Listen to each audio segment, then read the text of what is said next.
warahmatullahi wabarakatuh. Jumpa kembali dengan kami Kampung Silat Jampang, yaitu komunitas pengembangan silat yang merupakan program dari Dompet Duafa.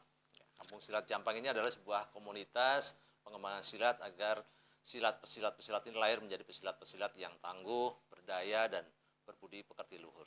Nah, hari ini kita kedatangan tamu, Masya Allah, Alhamdulillah, sudah lama kita sebenarnya setting waktu dengan beliau ini karena kesibukannya luar biasa, sehingga baru hari ini kita bisa melakukan diskusi silat untuk agar masyarakat ini terus mengenal tentang silat itu tadi. Hari ini hadir adalah Kiai Haji Ahmad Sonaji. Terima kasih atas kehadirannya. Sama Ustaz Herman. Alhamdulillah. Beliau ini adalah sebagai Direktur Dakwah, Budaya, dan Pendayagunaan Masyarakat yang ada di Dompet Duafa. Selain itu, beliau juga pimpinan pesantren, yaitu Nurul Falah Haromain di Tanah Kosong ya. Di Kampung Kosong, Tangerang. Kampung Kosong ya. Masih kosong terus sekarang ya? Iya, atau sekarang sudah keisi? Sih sudah penuh. Sudah penuh ya, dulunya Tanah Kosong. Nah, beliau ini juga seorang pesilat ya. Beliau ini pesilat sudah cukup lama, yaitu mendalami silat sabeni ya, saatnya. Silat sabeni dan juga sekaligus ini karateka ternyata dari Inkanas ya. Masya Allah, ini luar biasa. Jadi kita terus bergerak, para ustadz-ustadz ini dan pemberdayaan masyarakat ini terus melakukan kegiatan-kegiatan yang sangat positif, dakwah, olahraga dan segala macam termasuk silat ini biar badannya sehat dan juga semakin bermanfaat untuk masyarakat.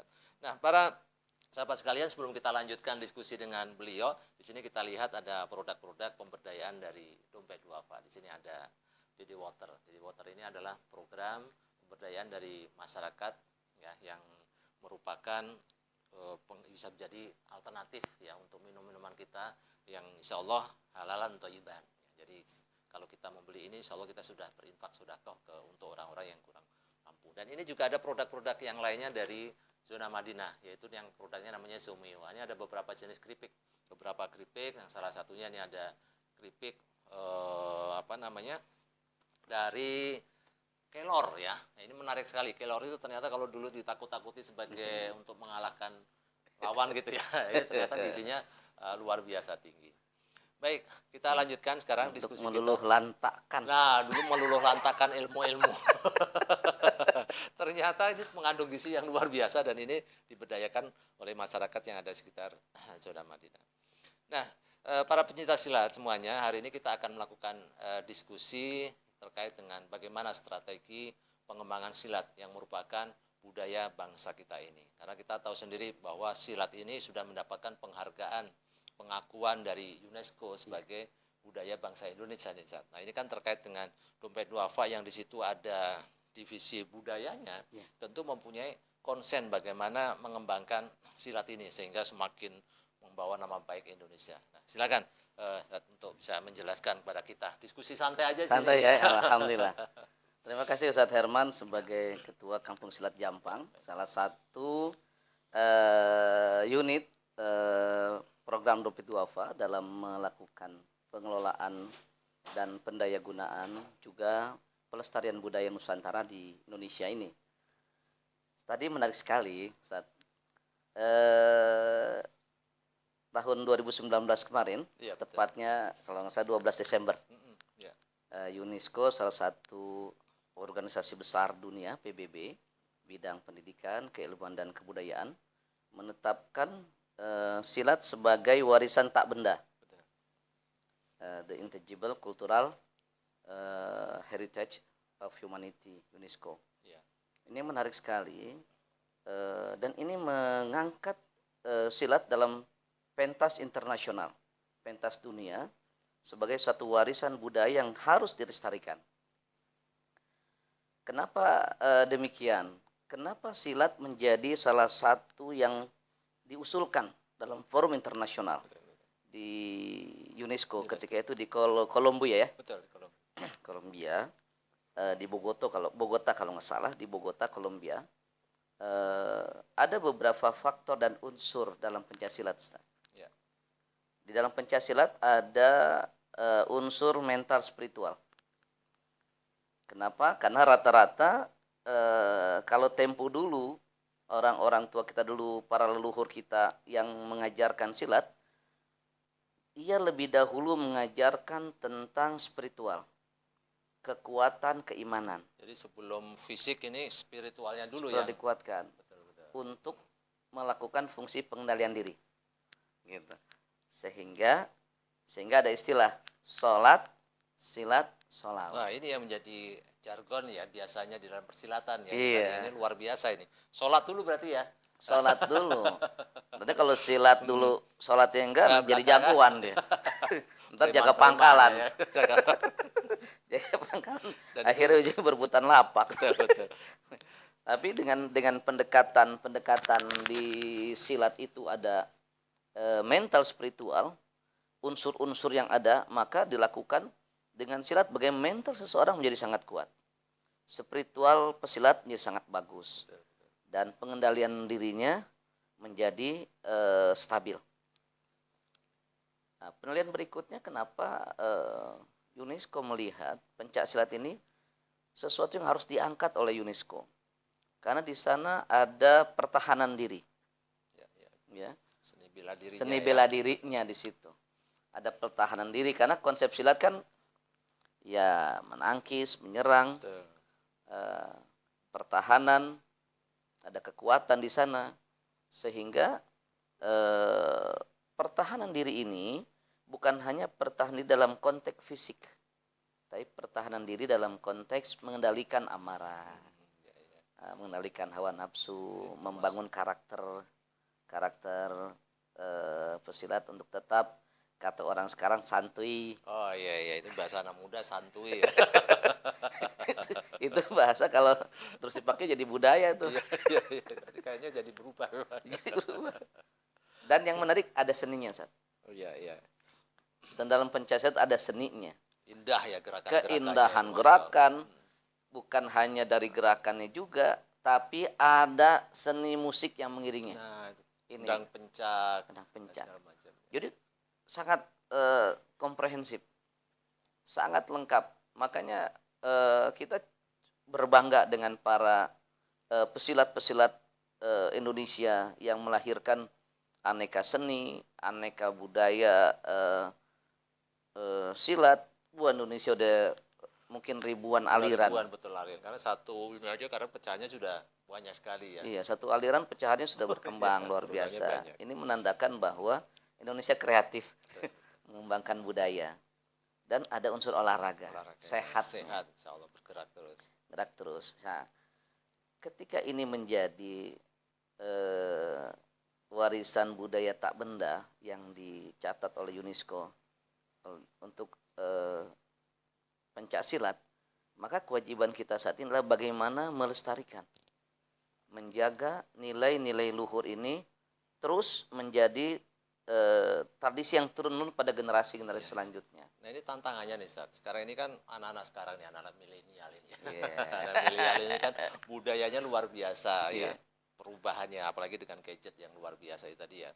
Kiblatnya kan mungkin sekarang agak berbeda seperti K-pop dan segala macam ini. Nah, bagaimana nih agar silat ini ya bisa masuk tembus dengan seluruh level masyarakat, dari masyarakat bawah, milenial, tua, sampai ke level masyarakat ekonomi biasa, menengah, sampai ya skala hack misalnya seperti itu saja. Iya. Mereka anak-anak milenial sekarang main silat tapi di gadget. Silat dunia maya. Silatnya jempol loh ya. Jempol pada kram ntar nih. Tangannya jadi begini gitu. Badannya bukan malah sehat malah ringkih gitu kan. Nah, ini menarik memang. Dengan tantangan perguruan-perguruan silat di Indonesia bahkan di dunia saat ini adalah dengan kemajuan teknologi dan dunia digital saat ini, tetap ini menjadi tantangan tersendiri untuk melakukan edukasi yang harus intensif. Jadi ada beberapa strategi saya kira, Ustaz, yang perlu kita semua lakukan untuk terus melestarikan silat. Satu, melalui program edukasi pendidikan ke setiap kalangan. Jadi seluruh level tadi. Semua level. Kita perlu membuat kurikulum. Betul. Kurikulum yang terstruktur untuk tingkatan, semua tingkatan. Karena jadi, pasti mindsetnya masyarakat juga dirubah ya, karena selama ini kan silat identik dengan, mohon maaf ini, silat masyarakat bawah gitu ya. Level-level atas ini kadang-kadang memandang silat, saya nggak mau yang kuno-kuno dan yang modern. Apa perlu ya silat ini dibikin lebih modern begitu ya? Saya kira perlu, Jadi karena ada tampilan-tampilan. ini tantangan zaman soalnya Zaman, kan. betul ya. Jadi gimana silat melintas zaman. Ya, contoh mulai zaman Silat itu melintas tadi ya. zaman perlu kita create dengan kurikulum pendidikan silat di setiap level. Dan ini pun sangat dibutuhkan pendekatan dengan karakteristik yang berbeda. Nah, itu tadi ya. Karakteristik silat kota berbeda dengan karakteristik silat di Di kampung. kampung. Jadi tetap masing-masing jalan dengan ya customize masing-masing itunya tadi ya. Di Pasarnya tadi di ya. kampung kita dulu mau kuat pakai bambu. Kalau mungkin di kota pakai karet kali Nah, Tat, itu ya. tadi Iya, benar-benar. tapi tetap sehat kan? Latihannya kalau di kampung biasa di tanah, kalau di kota bisa di mall atau Di segala mall macam pakai gitu ya. matras. Pakai matras. Gitu Ya. kan. Ini Kalau menarik. di kampung full body contact. Kalau misalkan di kota barangkali rada rembutan kan kulitnya. Betul. Di tempat gym-gym itu kan sekarang Ah, banyak bela diri ya. Macam-macam termasuk bela diri impor. Mudah-mudahan ini banyak gym-gym yang sekarang semakin menjadikan silat sebagai salah satu produknya. betul, Produk. gitu. Sekarang saya sudah mulai ada juga melihat mengemas silat dalam konteks kekinian. Iya, iya. Kaum milenial mereka nge-gym menjadi sebuah bisa jadi hobi, bisa jadi prestise. Tapi mereka juga bisa silat di itu tadi gyms itu. Itu yang Jadi saya katakan ada masuk program ini tadi masuk ke situ ya. dengan aneka kurikulum. Cuma memang yang pengajarnya juga harus menyesuaikan kali ya. Betul. Jadi harus masuk ya orang-orang yang biasa nge-gym juga kali ya. Jadi nggak kaget ini latihan apa di tempat gym begini gitu ya. Gayanya usah segaya-gaya. Gayanya harus sesuai Dengan seperti gayanya itu. gitu. Iya, iya, Saya iya. kira itu yang pertama perlu dilakukan. Yang Betul, kedua, kita perlu memunculkan model-model festival. Nah, ya. Ya kita kalau umum di Jakarta, di Betawi ada Lebaran Betawi, Kampung Betawi, Kampung Betawi. gelar budaya Betawi. Sebab dengan demikian ini akan memunculkan satu keinginan kuat dari lintas generasi. Anak-anak dari mulai anak-anak kecil dia akan seneng. Silat asik ya. Pakaiannya unik. Gitu, pakaian hitam-hitam, ada yang pakaian merah, pakaian hijau, putih biru macam-macam. Pecinya aja macam-macam, ada yang buluk. Jadi kalau pesilat pakai peci makin buluk pecinya kayaknya makin keren itu kan. Nah, tapi itu kan bisa menjadi performance yang menarik gitu kan. Melihat aneka gerakan yang kaya silat itu. Sekali luar biasa. Kaya sekali. Dan indah gitu ya. Iya. Kaya sekali.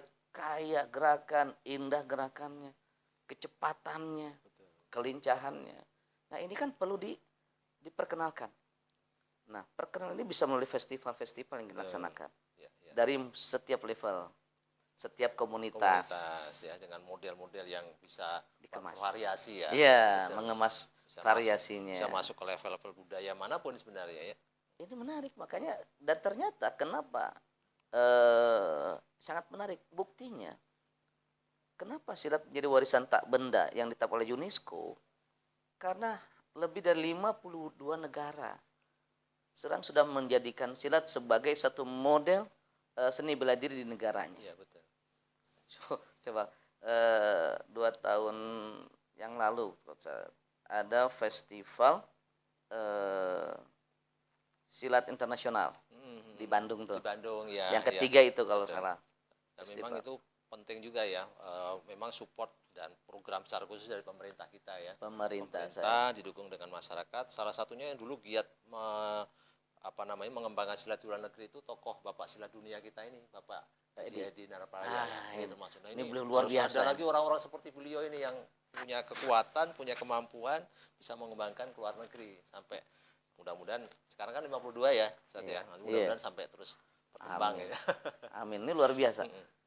Harus ada yang seperti itu dan ini harus didukung oleh pemerintah daerah maupun pusat ya. Betul.